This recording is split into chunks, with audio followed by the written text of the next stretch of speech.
കോഴിക്കോട് നിന്നും ബംഗളൂരുവിലേക്ക് പോയ KSRTC bus നിയന്ത്രണം വിട്ട് മറിഞ്ഞ് 2 പേർ മരിച്ചു. 20 പേർക്ക് പരിക്ക്. കണ്ടക്ടർ അരുൺ, ഡ്രൈവർ മിഥിലേഷ് എന്നിവരാണ് മരിച്ചത്.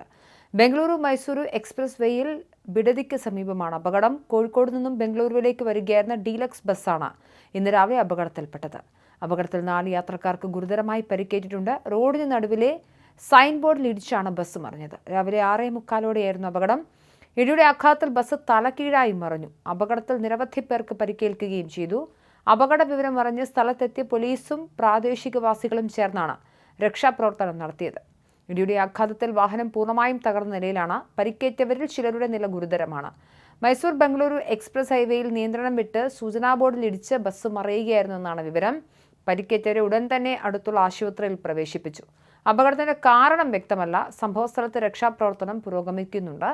കോഴിക്കോട് ഡിപ്പോയിൽ നിന്നും യാത്ര പുറപ്പെട്ട KL 151963 എന്ന ബസ്സാണ് കർണാടകയിലെ ബിഡദയിൽ വെച്ച് അപകടത്തിൽപ്പെട്ടത്. ബസ് ഡ്രൈവർ കോഴിക്കോട് സ്വദേശി മിഥിലേഷ്, കണ്ടക്ടർ കോവൂർ സ്വദേശി NM അരുൺകുമാർ എന്നിവരാണ് മരിച്ചത്. കനത്ത മഴയുണ്ടായിരുന്നുവെന്നും ബസ് സാമാന്യം നല്ല വേഗത്തിലായിരുന്നുവെന്നും ദൃക്സാക്ഷികൾ പറയുന്നു. ഇടിയുടെ ആഘാതത്തിൽ ബസ് തലകീഴായി മറിഞ്ഞു. കണ്ടക്ടർ അരുൺകുമാർ അപകടസ്ഥലത്ത് വെച്ച് തന്നെ മരിച്ചു. ഡ്രൈവർ മിഥിലേഷ് ആശുപത്രിയിലേക്കുള്ള യാത്രാമധ്യേയാണ് മരണപ്പെട്ടത്.